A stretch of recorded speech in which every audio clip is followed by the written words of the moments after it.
whispers, secrets unfold. True crime stories, let the intrigue be told. Grab a seat, get cozy, let's dive into the plot.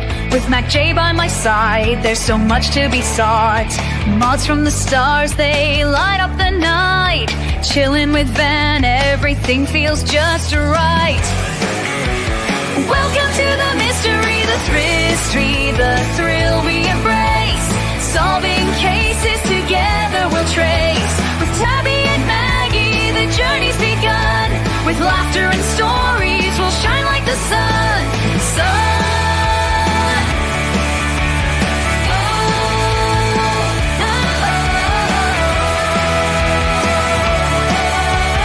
Spirit Time vibes with Lisa and Mark. Tia and Mel igniting the spark. According to Lean, curiosity flows. A curious rose in a garden of woes. Sweet misery whispers, tales that enthrall. While Matt, Meg, and Jody, we gather them all. Welcome to the mystery, the thrill we embrace. Solving cases together we'll trace. With Tabby and Maggie, the journey's begun. With laughter and stories, we'll shine like the sun.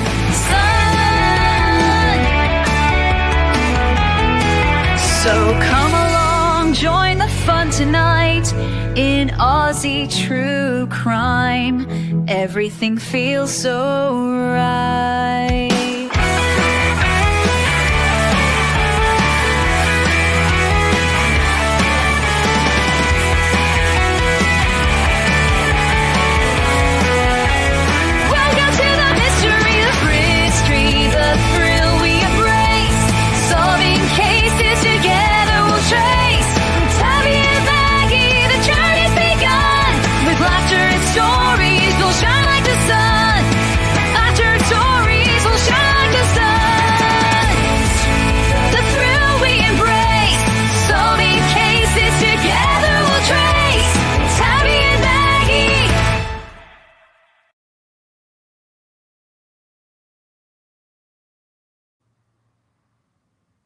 Hey, beautiful people.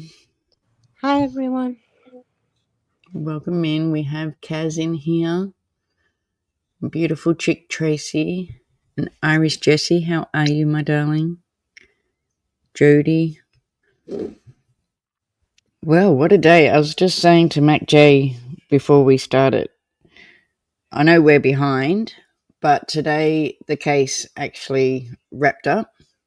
So we had the defense rest. So I don't know if we're going to have closing arguments or if they're going to go straight to jury watch. But, yeah. And the crazy thing is, as I just said to Mac J as well, the only person the defense put up was Erin.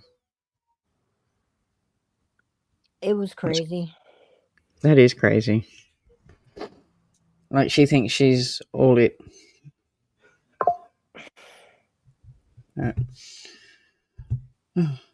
Anyway, let's get going. So we're at week 5, part 2. So this is Wednesday, Thursday, Friday.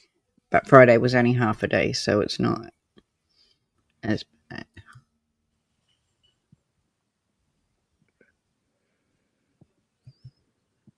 So it's Wednesday, the 28th of May, where we're starting, and there is a slight delay in today's evidence getting underway. Police detective takes the stand, so it's detective leading Senior Constable Stephanie Eppingstall again. He's returned to the stand. We reminded that before the proceedings finished for the day yesterday, the jury was shown CCTV footage at a subway, and the vision showed Erin's car arriving at the subway, her son getting out of the car, then the car driving away before returning about 11 minutes later. So that was where we finished yesterday. A few of the CCTV cameras in the case have the wrong time. The jury is shown a table titled CCTV Timestamps Accuracy, which outlines a few places where the CCTV footage is being used as evidence in the case. It notes that the Leningatha Hospital CCTV timestamp is 1 hour and 42 minutes ahead. The subway Leningatha CCTV is 1 hour behind. Just the BP, Camindale and Kumara transfer stations are running on time. I wonder why that is. Yeah, me too. I wonder how much it affected the time.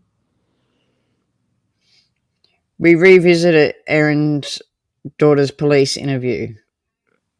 A few quick questions are asked about Erin's daughter's police interview, which the jury had previously been shown. In the interview, Erin's daughter said she had not been to any Asian grocery stores with her mum. The prosecutor, Jane Warren, asked LSC Epping Store if he is aware that she told a child witness protection person that she once did go to an Asian-type food place for cooking. When she rewatched the tape, he says yes.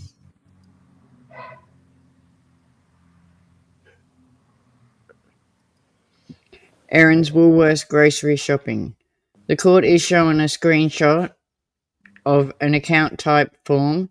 It contains Erin's name and contact details. Then a long list of Woolworths Leningatha purchases, some of which have been highlighted in yellow. On July 23rd, the following items are highlighted. 2 times 500 grams of sliced mushrooms, 1 kilo of WW puff pastry, phyllo pastry, shallot onions.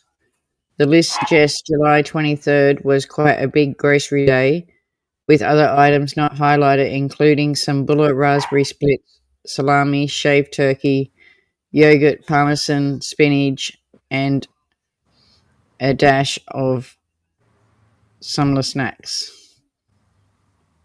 So many suburbs involved. Some sick dude is going to bring out mushroom. I bet you that happens. I do. I bet you that happens.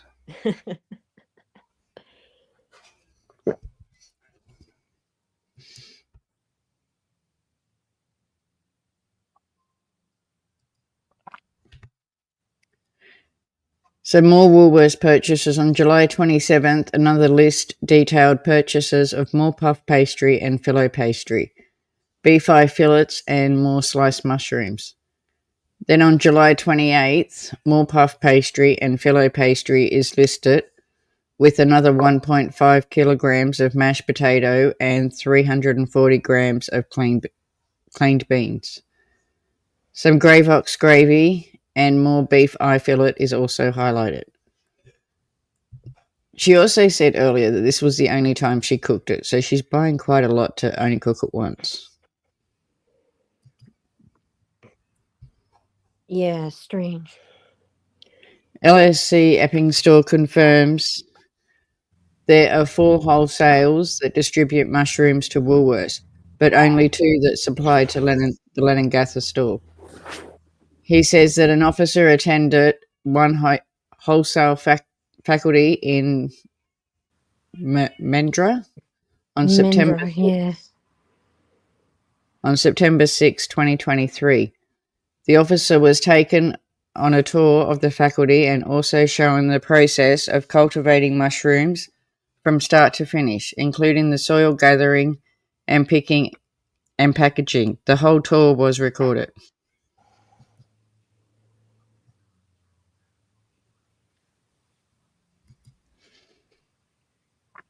Another 2 purchases are shown listed as occurring on July 30th, 2023, and they are the BP Camindale and what sounds like a donut business at Kuwi Rump. A separate receipt for the BP Camindale shows the purchase comprised of a TNT multicoloured blister, which LCS Eppingston identified as a type of chewing gum, along with a ham, cheese and tomato sandwich, and with a sweet chili chicken wrap. Okay. The PP Camindale purchase amounts to $13.10.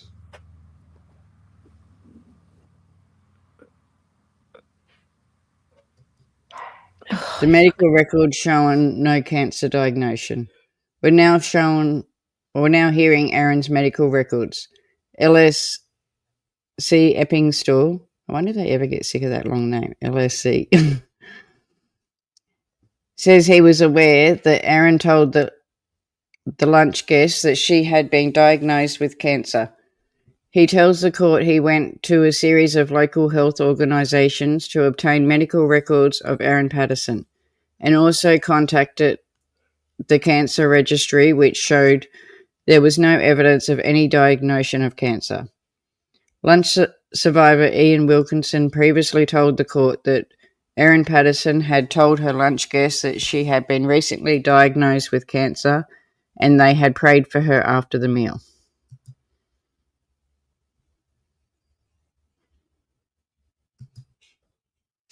We take a look at Gail's diary entries. The court is showing a copy of the diary with a week layout across the double pages. Lunch with Erin and her children is entered for June 24th, 2023. A little later, Erin St. Vincent's arm lump is written on June 28th. The week layout for the week of the lunch is blank, except for an entry stating the lunch at Erin's with Heather and Ian on July 29th, 2023. The court hears there were no medical records of Erin visiting St. Vincent's on June 28th. LSC Epping Store says that the hospital was contacted. It also had no record of appointment for Erin.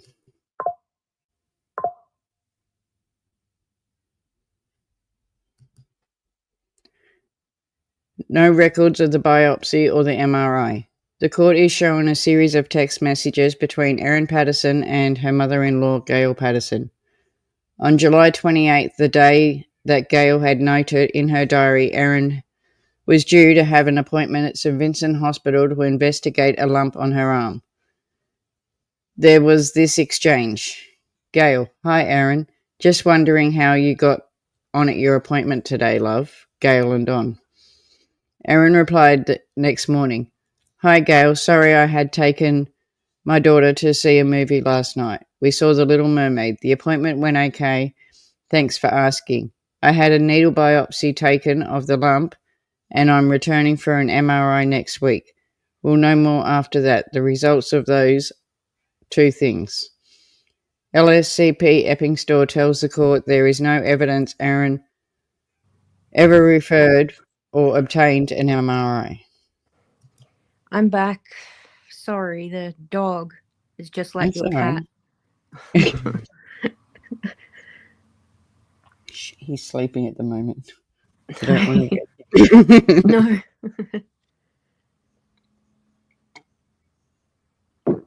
I know if I do, he'll be up here in a second, so. Yeah. Gail told Erin she was praying for her. After Erin told her she had to wait for the MRI on the lump, Gail responded, "That's a test of patience, isn't it? Praying you'll know God's peace." What We're the- just... Well, they're all Christians, remember? Yeah, true. So that's what Gail wrote back to her. Oh, okay. I thought that's what Erin was writing. No, Erin told her that she had to wait for an MRI of the lump, and then Gail responded, "That's a test of patience, isn't it? Praying you'll know God's peace." So it's just, I'm assuming because of how Christian they were. Okay. We're just ready to relax after an enjoyable time with people. Nice to have the fire warming us in the cold weather. Later, Gail sends Erin another message asking how her medical test went. Erin replied, "Thanks for the message, John and Gail. There's a bit to digest with everything that's come out of it. I might talk more about it with you both when I see you in person." Ugh. I hate how she used the word digest there. So the court breaks and then we move into Simon Patterson's phone records. LSCP Eppington tells the court that Simon provided his phone and an extraction was conducted by LSC Eppington and cybercrimes experts. A bunch of messages were extracted from his phone, but we haven't heard about these yet. The court instead decides to take a quick break. They like their breaks.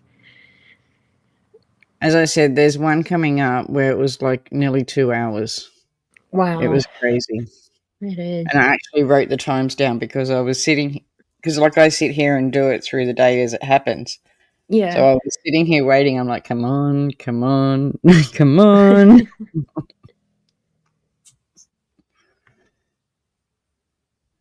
Break is over and we're talking cell towers. The jurors returned from a quick break and we're now taking a look at the cell tower connections. We previously heard evidence about the telecommunication expert Dr. Matthew Sorrell, who said Erin's phone was connected to a mobile tower in Lock and in Outram.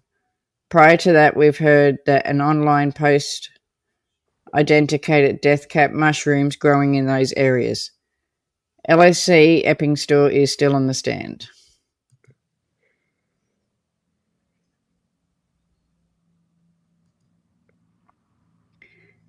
The signal messages between Erin and Simon are shown to the court. The court is shown extracts of signal messages from a mobile phone seized from Erin Patterson's home.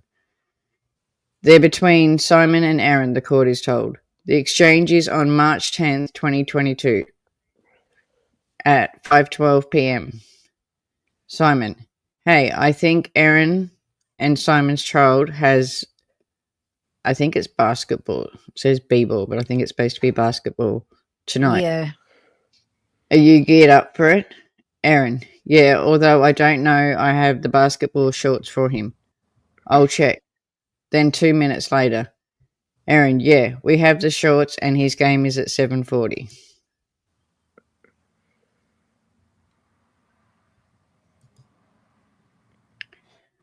We're taken through more messages sent to the signal between Erin and her estranged husband. The pair are mainly talking about their children's sporting commitments and how well they are playing. At one stage, Erin asks Simon if he can come to one of the sporting games. Part of the message reads, Erin: hey, I really hope you can come see our son play basketball. I must have had that one out. This season, yeah, those two were mixed up, so that one was supposed to be first. Hang on. Oh, wait. Now we're going too far.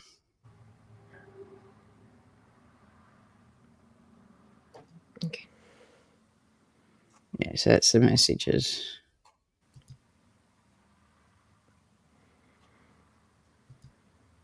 Okay. So Erin had previously learned about the factory reset and the court hears. The court is taken to the messages between Erin Patterson and her Facebook friends between December 17th and 19th, 2022. In the first one, attributed to the user Erin, she says, my phone screen is broken and it wouldn't respond to any of the commands or anything. Everything is on my phone. All my passwords are in the password vault, and I was trying to log into it on my laptop. It was sending an authorization email to my emails, which I couldn't access because I didn't have my passwords, which was inside my vault, she says. It's funny she's got all this money to lend like $400 to people, like $400,000 to people to buy homes, but can't buy a phone. Yes, very strange. Just saying, just putting it. Anyway, I've been Googling everything, trying to get into my phone, and the emails are just couldn't. But then something suggested I could do a hard reboot on my phone and restart it in a safe mode, and it might fix the frozen screen issue. And it worked for now. But the screen is broken and might freeze again at any second, so now I am copying down everything I need from it. Lol. So this will be her trying to explain why she's reset the phone so many times. Yes, I agree. Erin told her friend she bought a new phone when hers was broken. Erin's friend Jenny Hay replied, "Oh, how stressed, Erin. Maybe you can get the screen fixed in NZ," what would be New Zealand, "if they can do it quickly." In response, Erin says, "Yeah, I'm going to see if I can tomorrow. It makes me realize how ridiculous it is that having a broken phone makes everything so difficult. I can't get into my banking on my laptop because it sends an authorization SMS to my phone, etc., etc. Like, how dumb am I to make everything dependent on my phone? I had to buy a new phone today because I couldn't get the other one fixed. I don't know why, but setting up the new one is incredibly stressful for me. I've got a Samsung Galaxy A23, the cheapest I could get while not being an absolute piece of shit phone. It was still $400 though." Hey Matt, welcome in.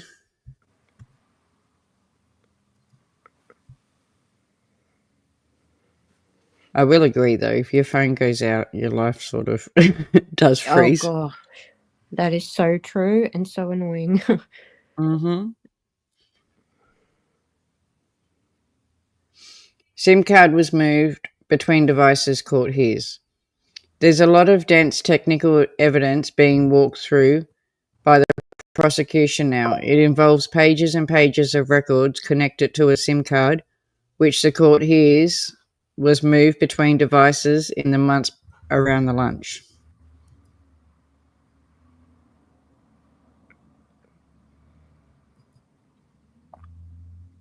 Erin's seized phone only connected in July. LSC Eppington tells the court that Erin Patterson supplied a Samsung Galaxy A23 to police at the end of the search warrant they conducted at her property on August 5th. He says the SIM card in the phone was connected to a number ending in 835. The court hears that the phone checks revealed that the number had only been connected as of July 11th, 2023. LSC Eppington said it had been used in a tablet device until August 3rd, 2023, before it was put in the phone that was handed to the police. The usage of the number was limited to data besides a few text exchanges.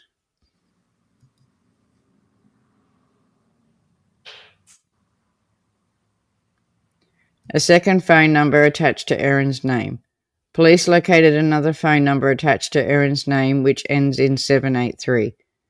LSC Eppington says police obtained phone records dating back to 2019. The phone number ending in 783 is used for the entire period. Records show data usage, text messages, and calls between Erin and various people.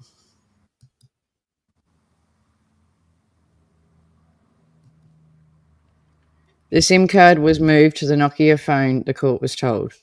The court is showing a highlighted phone record, which is timestamped to the afternoon police were searching Erin's house a week after the lunch. LSC Eppington says that the phone records show the SIM was swapped for a different one. At 1:45, I know.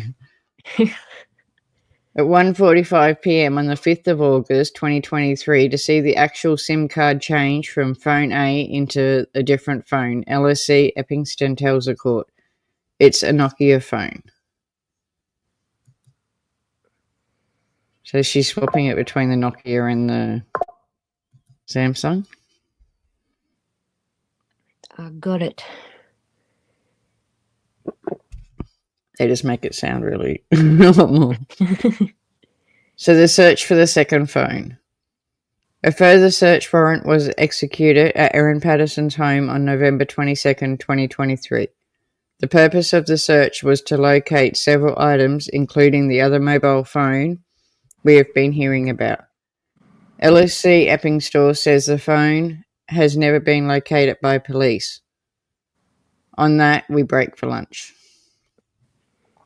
So she hid the phone? Of course she did. The hearing has resumed and the evidence is now continuing, with more details of digital records being described by Detective Leading Senior Constable Stephen Eppingstall.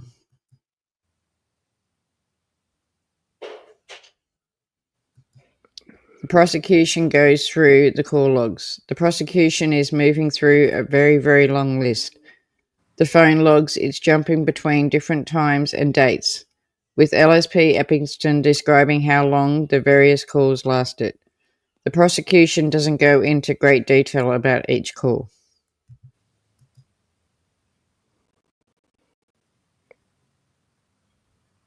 I can see how they're dragging this out. Oh, yeah, for sure.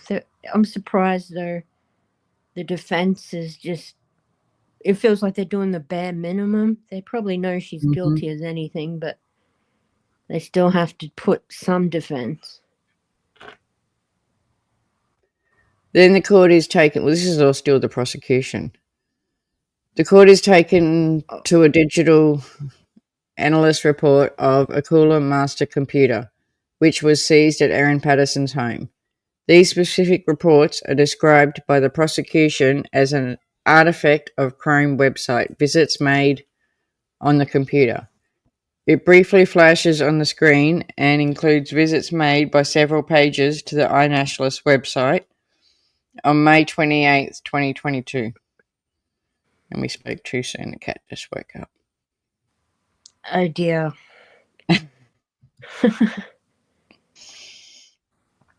He's like trying to get in my lap now. Oh, You didn't tell me you were going up. it's always alive. Yeah. Alleged site search shows the death cap map. A new image is shown to the jury. It is a screenshot of the iNationalist website and shows a map of the world, with many red markers across several areas, including a dense spot of red over Europe. In the search bar at the top, the word death cap can be seen. The image shown to the court was taken in December 2024. The judge tells the jury to note the aspects of the site may have changed between the date and Erin Patterson's alleged visit to the sites on May 28th, 2022. 2028. Exactly 3 years ago. Aw, 15 months. Thank you so much. Welcome in. Hang on. Let me find... Oh, the cat. Gotta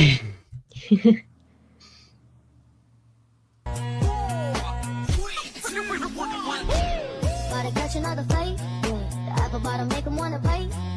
I just wanna have a good night. I just wanna have a good night. Hold up.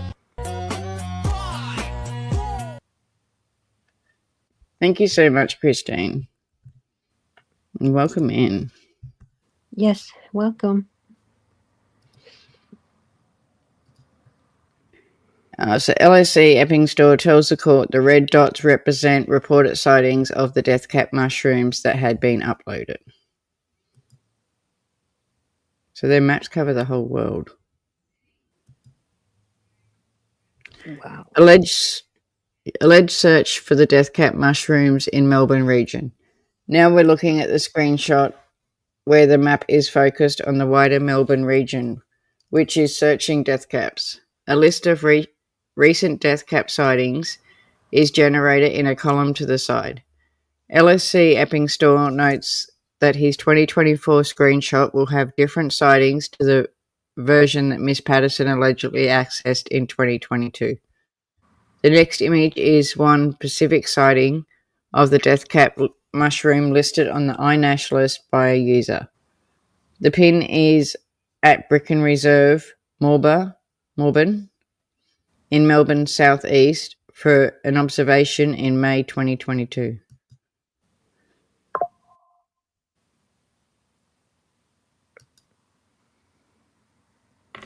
The following image is a Google search result for the Coomera Middle pub, which results showing several entries.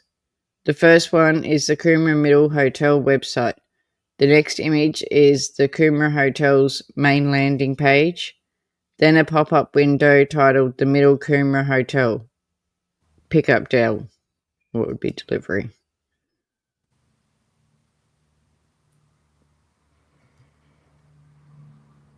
The next image is a Bing search for iNationalist, which brings up a list of results. The first one being the iNationalist website we heard a lot about during the trial. LSC Eppington confirms these screenshots were made by taking URLs from the digital forensic analyzation of the computer taken from Erin Patterson's home and putting them into the browser. After the Bing search results, we see another page of the iNationalist homepage.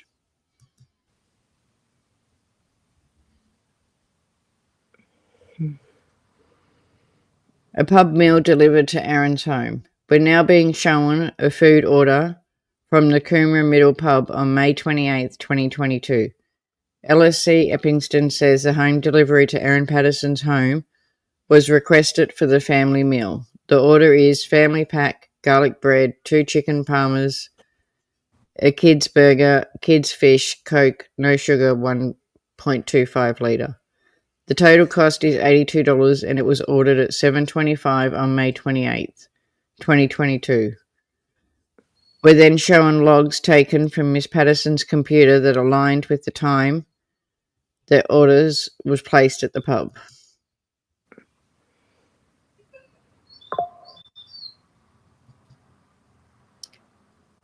The cross-examination of police information begins. So Erin Patterson's barrister, Colin Mandy SC, is now cross-examining LSC Eppington.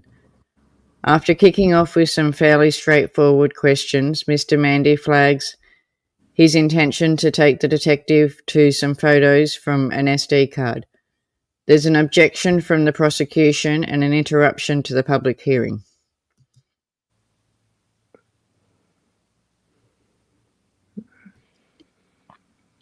The jury returns and we revisit Erin's medical records.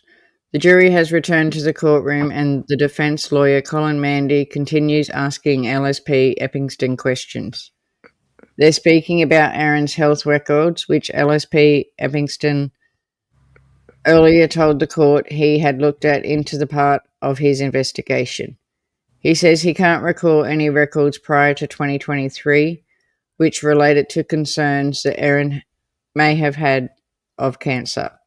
Mr. Mandy introduced some medical records from October 21st, 2021 from a medical centre in Lanangatha.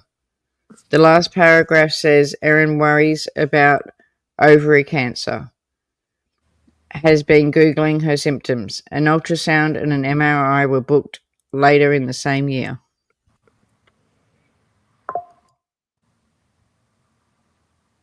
I can really feel my grandson's cold coming on, so if my reading's bad, apologise. You guys must be so drunk by now. I know. Oh, yeah, we'll have to buy a new bottle of vodka. Wait till we get to week 6, because that's when Erin actually gets on the stand, and she's on it for a week. Over a week. Oh, my God, over a week of her? Mm-hmm. We'll have to buy 5 bottles of vodka then. That's what I mean. Like, it was crazy. All of this up to when... Do you know what I mean? All of this and then the prosecution finishes. The defence has their go and the only person they put up is Erin. She's been on the stand for a week. She got off today and as soon as she got off, Colin goes, that's it. I rest. And the only thing I had in my head, as I said to you earlier, was Laurie Vallow. Oh, Laurie's a complete That's what she reminded me of. Do you know what I mean? On my own defence, that's it. I don't need anyone else. And like, look at everything the prosecution's brought. More than they need, but... Oh, yeah, for sure. The family history of the ovulation cancer. So the defence takes the court to what he describes as Erin Patterson's medical record shown from 2021 and August 2023. In a series of medical notes, a doctor describes Erin being worried about ovulation cancer in October 2021. Erin has been Googling her symptoms and thinks her symptoms may suggest an ovary cancer, she notes. Tests were scheduled to investigate with some early results all fine, but further tests were ordered by doctors. The record states that she had a family history in aunties of both her dad and mum's side of the family. So she was the one requesting them.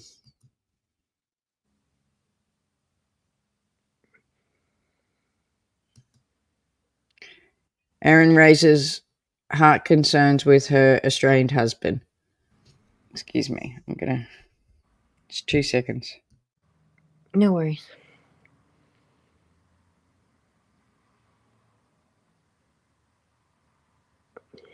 I felt like I was going to sneeze, but I didn't want to do it on the microphone.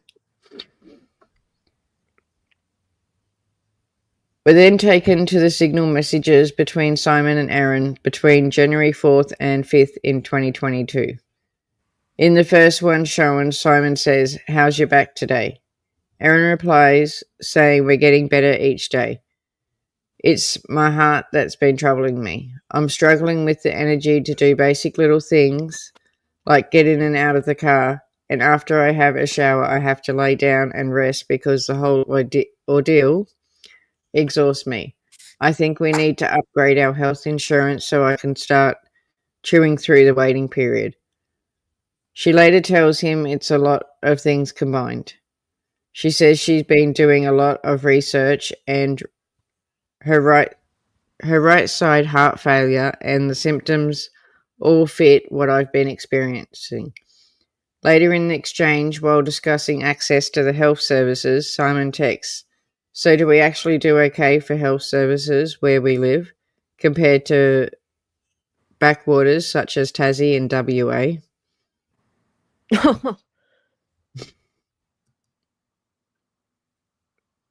Not nice. The jury is then shown a record of Erin Patterson's Leningatha Hospital admissions forms on July 31st, 2023. This was 2 days after the fatal lunch. On the form, Erin's religion is recorded as Christian and her marital status is listed as married. Her next of kin contact is listed as Simon Patterson and her emergency contact is still Gail Patterson. I know.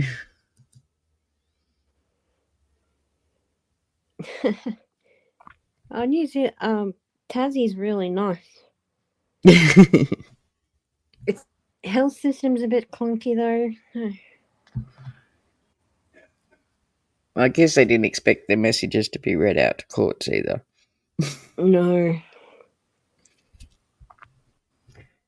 Erin discharges herself from the hospital. Colin Mandy then takes LSC Eppingston to the events around Erin's discharging herself against medical advice from the Leningatha Hospital.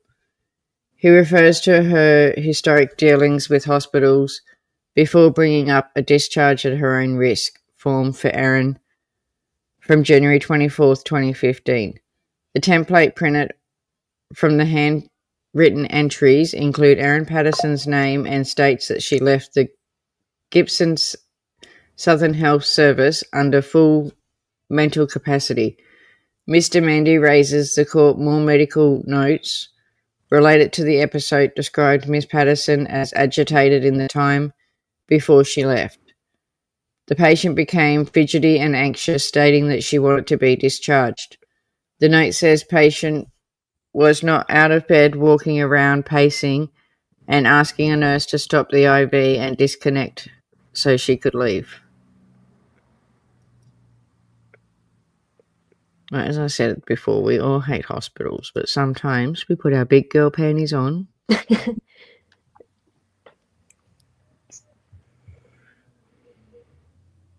And we aren't all related to each other and don't have two heads.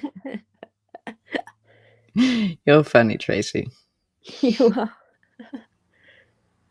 So court has been adjourned. We've run out of time for the day's proceedings. We've expected Detective leading Senior Constable Stephen Eppingston to return to the stand tomorrow for more questioning by Erin Patterson's defence lawyer.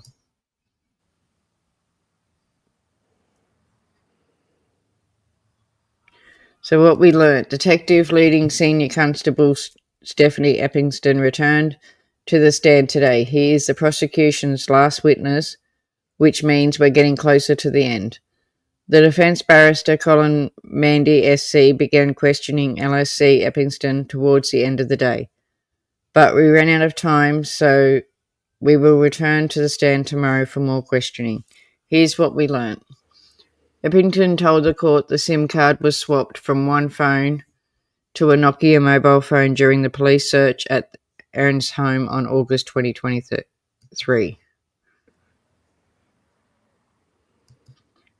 Erin told her Facebook friends that she'd purchased a new phone when hers was broken and had learnt about doing a hard reboot. 3 text messages sent in the weeks before the lunch were shown to the court. In them, Erin told her mother-in-law, Gail Patterson, that she had a needle biopsy taken from a lump and needed an MRI. LSC Eppington said that his investigation found no evidence of either of these happening. For Erin's purchase history and Woolworths reward card showed in the week before the lunch that she purchased mushroom slices, puff pastry, frozen phyllo pastry, among other items, from the supermarket giant. During cross-examination, the defence introduced earlier medical records from 2021 where Erin raised concerns about cancer, and the initial results, according to medical notes, were all fine. You can't needle me, cat.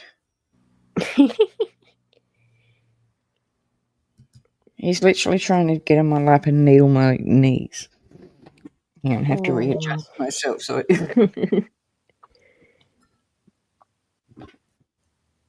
he's like literally just sitting there waiting.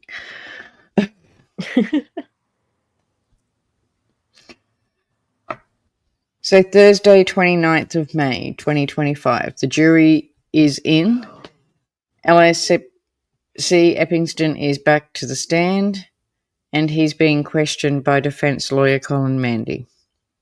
So Mr. Mandy is moving through his line of questioning quite quickly, touching on a number of topics.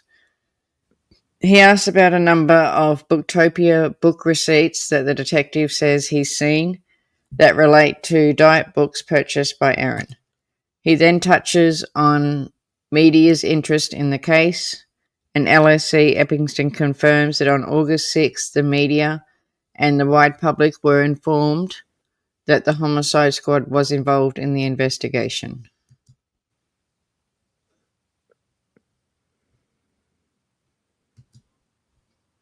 The bank records and phone records. So Mr. Mandy asks a few questions about Erin's bank records, which were collected from July 1st to August 4th, 2023.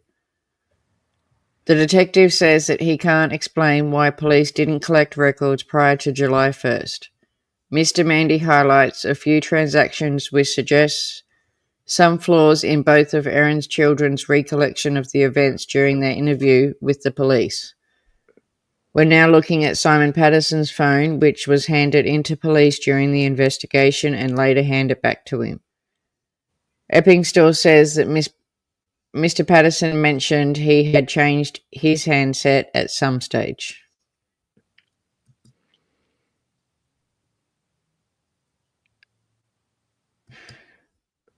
Simon Patterson's text messages downloaded. We're looking closely at the extraction of Simon Patterson's phone. Eppington says the only requested a limited extraction, seeking just the messages on Simon Patterson's phone. While he doesn't have the exact number, he accepts that there were about 280 messages between Erin and Simon that were downloaded during the extraction. But she says he barely talked to her. We'll have to take another shot then. 280 messages says different.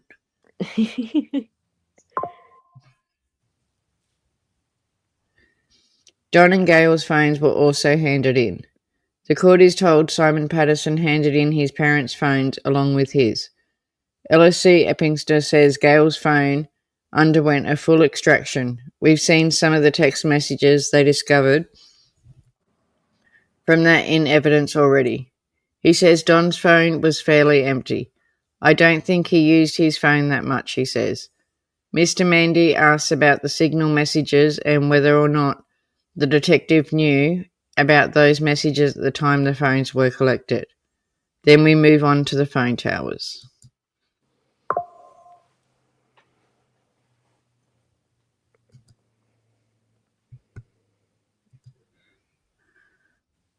Chris, I can finally stop for a minute and say hi. Got to get back to work, but I'm listening.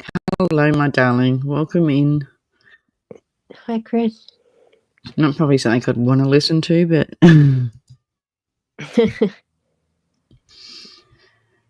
On the phone towers, Mr. Mandy is asked about the line of sight. They're exploring whether a phone is likely to ping off the tower if you can see it. LSC Eppingston agrees that if you can see a tower, you're more likely to get a connection unless it's over a hill and you can't see it. He says even though one of the experts in the investigation suggested exploring line of sight, he told them he wasn't interested in that at the stage of the investigation. Line of sight doesn't guarantee connection, he says. We weren't sure, sir, if that had been tested or not in court, and we didn't think it was necessary on this occasion to try and assess that. He goes on to say the telecommunication expert were already heard from during the trial. Dr. Matthew Soray was Zoras on a lot of things. Okay. We've got to be careful with what we tell him, but we gave him I'm not even going to try that word right now while I'm sick. Instructions, he says, which draws laughter from the courtroom.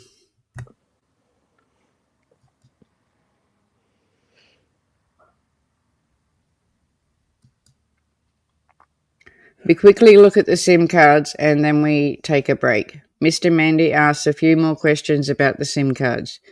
Yesterday we heard that a SIM card was swapped out into a different device during the police search of Erin's home. He's asking Eppingston about how accurate the data collected is that suggests the time of the SIM card was swapped. My understanding is that once the SIM card is placed in the device and we start seeing the new IMEI, we're confident the SIM card is in the device, he says. The IMEI stands for International Mobile Equipment Identification and is the unique serial number assigned to devices. For someone that was into true crime, she didn't learn much. I know. Exactly. She made a lot of mistakes, didn't she? Yeah.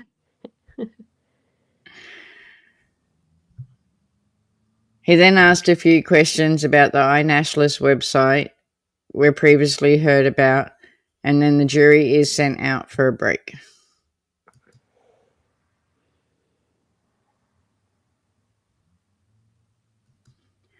And we're back from the lunch break. We just teleported. After a brief pause on the proceedings due to legal discussions, the jury is led back into courtroom 4, and we're continuing with the defence's cross-examination of LSC Eppington.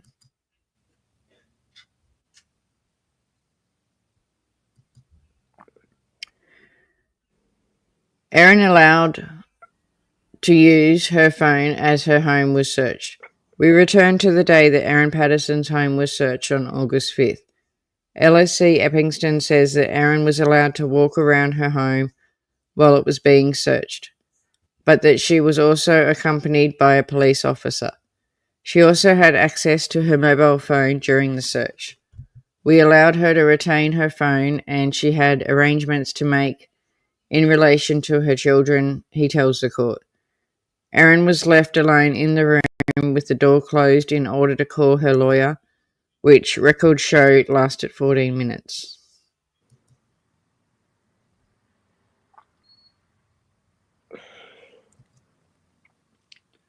Some devices are not taken by the police during the search. Mr. Mandy tells the court that there were some electrical devices that were not seized during the search of Erin Patterson's home. LSC Eppingston says that while Erin mentioned a Nokia during her phone interview, police did not seize the Nokia during the search. Mr. Mandy shows the court an image of Erin Patterson's home during the search and points towards a black object sitting on the windowsill. He suggests that the black object was in fact a second phone, which LSC Eppingston disagrees with.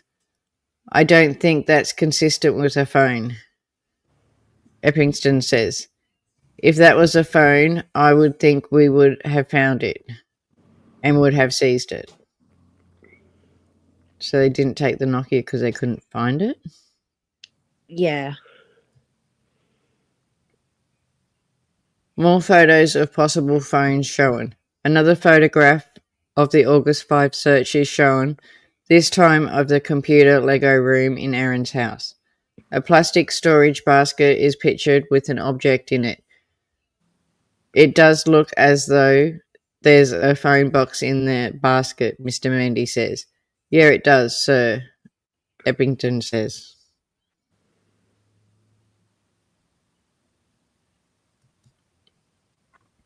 Other possible devices not seized by police raised by defence. Another photo is shown of the same room showing a white shelving on three sides with a desk in the middle of the room and items in small plastic baskets. On the shelves are black objects which Mr. Mandy suggests are laptops. If these are laptops, this is the first time I'm learning of these items, Eppingston says. Mr. Mandy tells the court the other devices in the house were not seized, which Eppington cannot confirm. And I think if they were in the search, they would have taken them being if they were laptops and phones. Yeah, exactly.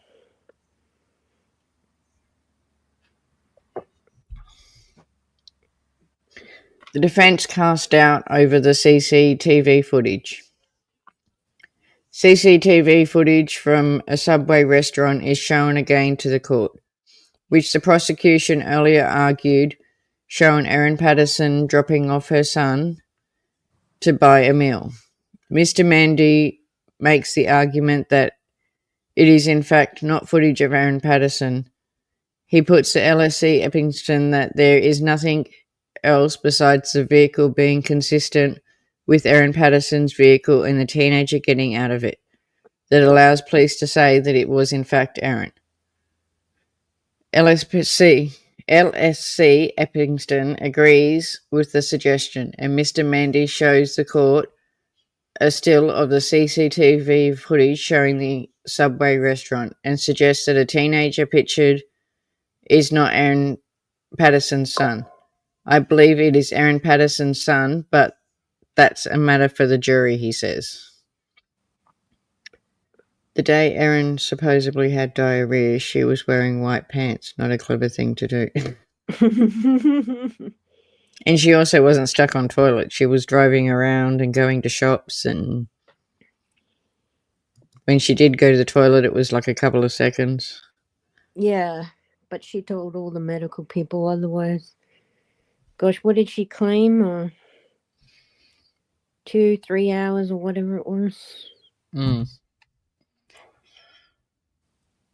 But even the next day, they were eating and she was driving around.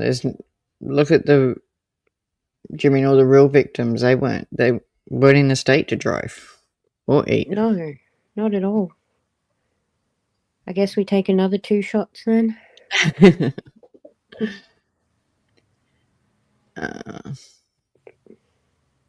I just read that one, didn't I? Because that's about the Subway. Yep.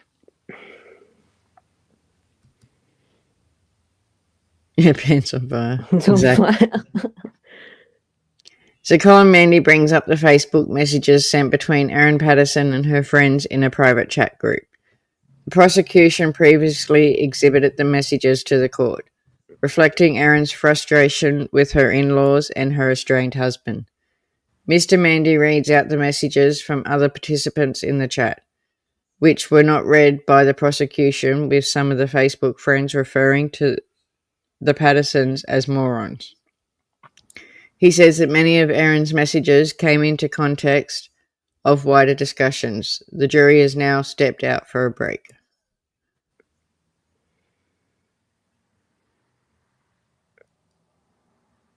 We return from the break and Colin Mandy is continuing to read out Facebook messages sent between Erin Patterson and her friends. The messages are supportive of Erin and address her relationship with Simon Patterson. Hopefully we will have to pay up soon, other message reads. Mr. Mandy puts it to Eppingston that the chat became an outlet for the participants. This was a chat where a number of participants were talking like this, and that is venting to each other, Mr. Mandy suggests. Yes, that's fair to say, sir, Eppingston says.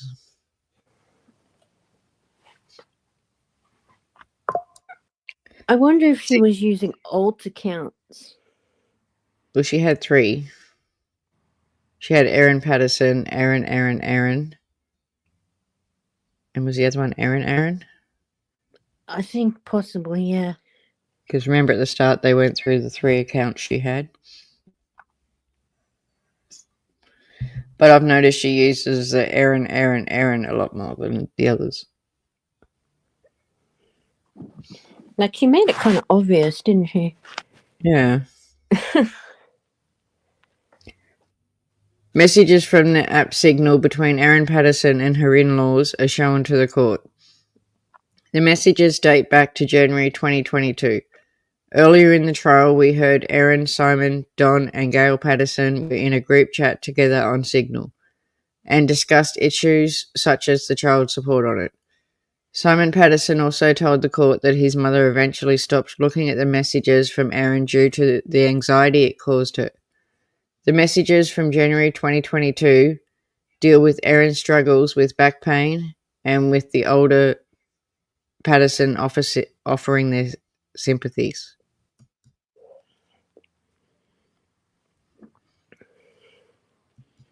So by the sound of it, she always played on the health.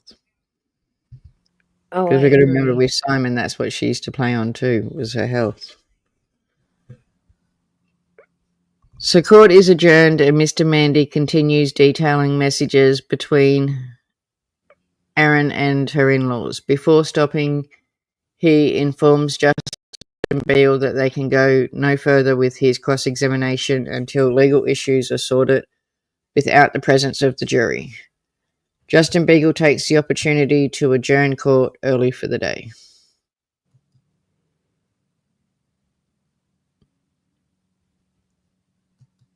So what we learnt was the detective leading Senior Constable Stephen Eppingston returned to the witness box to provide his testimony. The defence continued its cross-examination of Eppingston, focusing on it again on the police investigation on the August 5th search of Erin Patterson's home.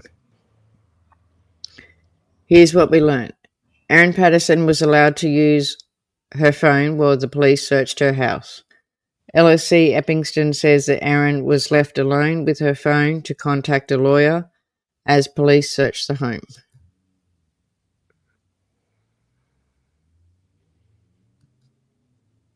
The defence showed multiple photos of Erin's house featuring black objects which could have been mobile phones. Eppingston told the court that if the objects were mobile phones, they would have been seized. The defence argued that the CCTV footage supporting to show Erin Patterson and her son at the subway was in fact footage of someone else, a fact that Eppingston disputed. And the Facebook messages between Erin and her friends were aired more fully in court, with the defence telling the court the group was a space for venting about their personal lives.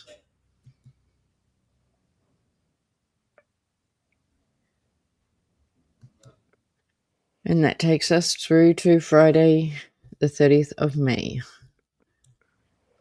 So this was only just a half a day, so we don't have much longer to go. Okay. The Victorian Police Detective Stephen Eppingston is back in the witness box for more cross-examination from Erin Patterson's barrister Colin Mandy. The judge says the evidence today might only run for half an hour, thanks to the jury for their patience.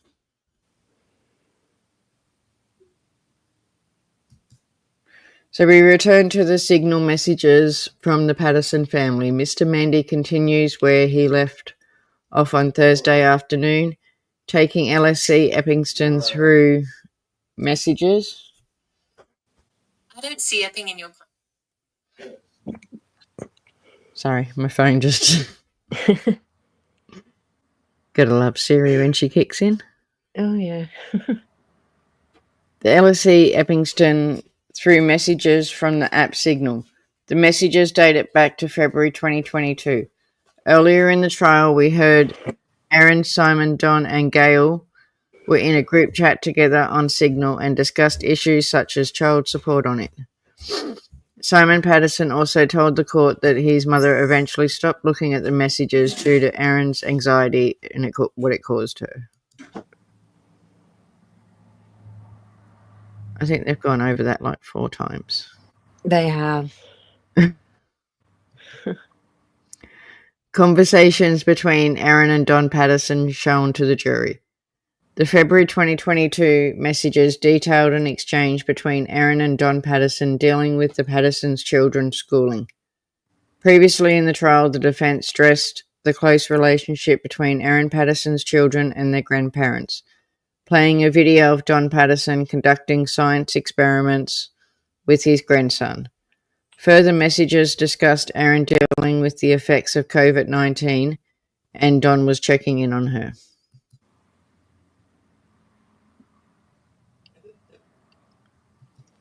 The defense shows more messages of Erin expressing love for the in-laws. More messages reflecting the relationship between Erin Patterson and her in-laws are shown to the court. Messages dated May 2022 are now exhibitions by the defense. Happy Mother's Day to the best mother-in-law anyone could ever ask for. One message from Erin to Gail Patterson reads. Yet she's in Facebook saying the opposite. Yeah. Another shot. Another shot. The defense turns its focus to the SIM cards alleged to have been used by Erin Patterson. There's evidence that the 835 SIM card goes into what's being referred to as Phone B, but there's a factory reset of that phone, Mr. Mandy tells the court. During the trial, we heard the prosecution argue that Erin Patterson used 2 SIM cards, one with the number 04 and ending in 783, and one with the number 04 ending in 835. The prosecution was also argued that Erin used 2 phones, Phone A and Phone B, one of which they allege was never recovered by the police.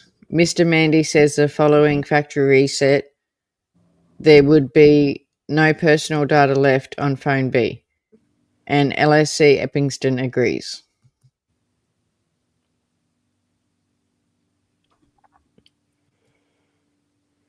So the court adjourns. The proceedings are drawn to a close with more legal discussions needed before we continue. So Justin Beagle adjourns the court for the day. So that was all for Friday. Wow. That's what I mean. It was like really short. So what we learned, due to it being a very short session, we didn't hear much evidence. Much of the defence's cross-examination involved Colin Mandy SC presenting messages from the Patterson family group chat and reading out exchanges where Erin and her in-laws expressed their love and support for each other. If we recall all the way back to the beginning of the trial on April 30th, the strength of the relationship formed a key component of Mr. Mandy's opening arguments. It is not in dispute that Erin's children had close relationships with their grandparents, especially her son, who was close to his grandfather Don, and was being tutored by him in mathematics. Mr. Mandy said on April 30th, she was generous and kind to the wider Patterson family. The defence is not quite done with Epping still, with more testimony to come next week. We'll bring you all the coverage for that. So that was the end of week 5. And once Okay. again, our true victims in this case. So we're going to have tomorrow night off. Yes. One, because I can feel my grandson's cold coming on. Oh no. So I don't think I'm going to be in the best state to read tomorrow night. But we will be back Saturday. We're going to do Saturday and Sunday. My brain's not even thinking. It's just that first day, you know, when you can feel everything coming in and you just feel yuck. Yes, that first day is like the worst. Mm-hmm. And there's it's just kind of hitting this afternoon, so it's just like, oh, ugh. Ugh. Anyway, I'll be better tomorrow. I know that. Maybe I just need sleep. Capsicum, what are you doing? He's like literally up on my arm now. No. The arm of my computer chair. Do you want to be part of the live? I think he does.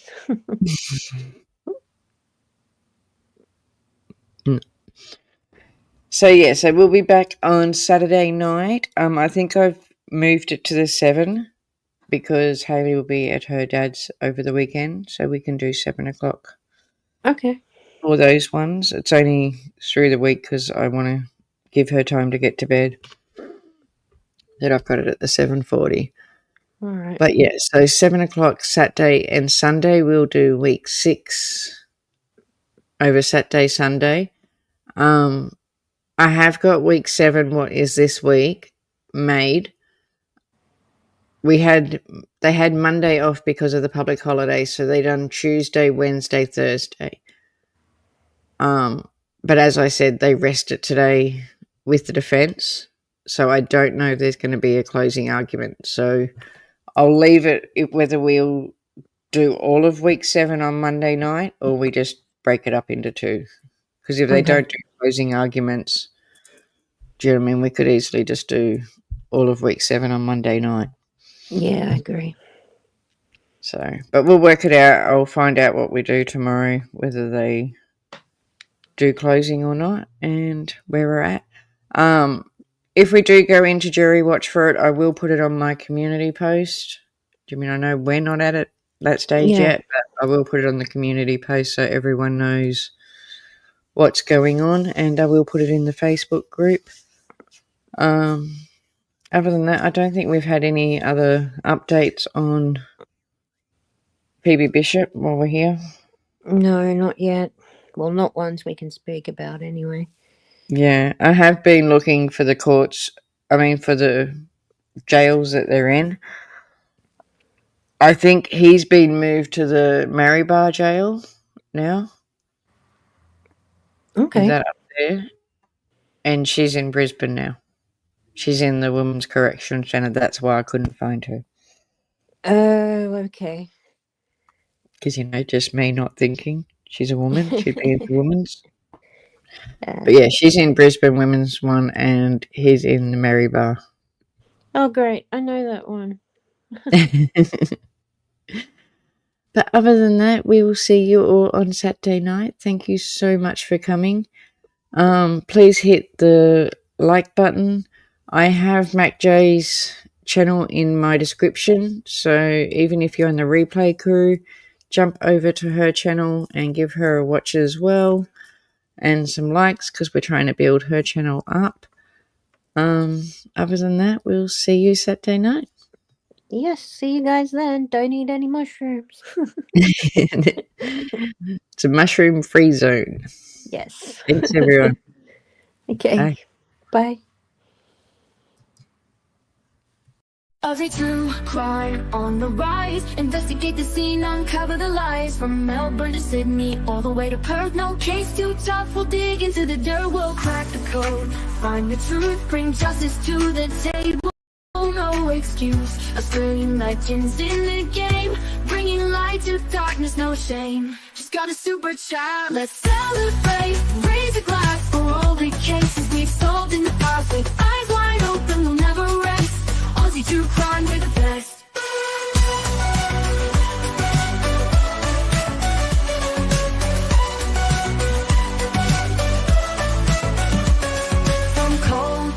The missing persons will leave no stone unturned. Every virgin detected in our hearts will never give up, but justice and truth will always hear us. Oh, thank you so much. Oh, let's celebrate, raise a glass for all the cases we solved in the past. With eyes wide open, we'll never rest. Aussie true crime, we're the best.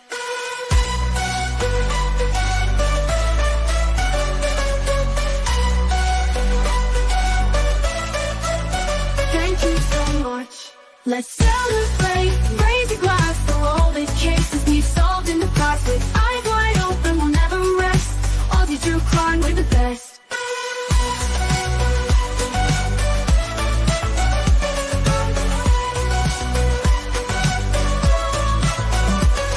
Let's celebrate, raise a glass for all the cases we've solved in the past. With eyes wide open, we'll never rest. Aussie true crime, we're the best.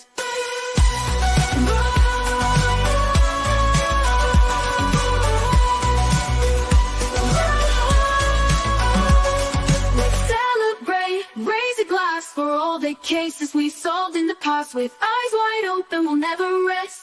Aussie true crime, we're the best. Thank you so much.